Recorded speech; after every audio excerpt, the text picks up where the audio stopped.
बिस्मिल्लाहिर्रहमानिर्रहीम। आज हम डिसीजन डिस्कस करेंगे। डिसीजन कहते हैं फैसले को, या फैसले करने के अमल को हम डिसीजन कहते हैं। फैसले के अमल को डिसीजन कहते हैं। डिसीजन के हम एग्जांपल्स लेते हैं।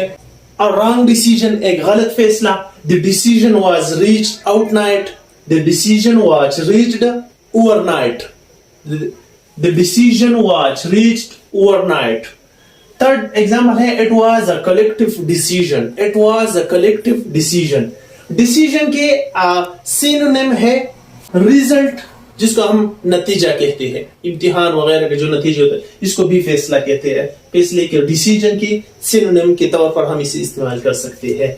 आउटकम भी नतीजे को कहते हैं। पर्पस मकसद। ये हो गई डिसीजन की सिनोनिम। डिसीजन की रूट फॉर्म है डिसाइड की एडजेक्टिव हो गई डिसिसिव, फैसला कुन अमल। डिसिसिवली, फैसला कुन अंदाज से। इसकी वर्ब होगी डिसाइडेड, डिसाइडिंग। ये इसकी डिसीजन की वर्ब होगी।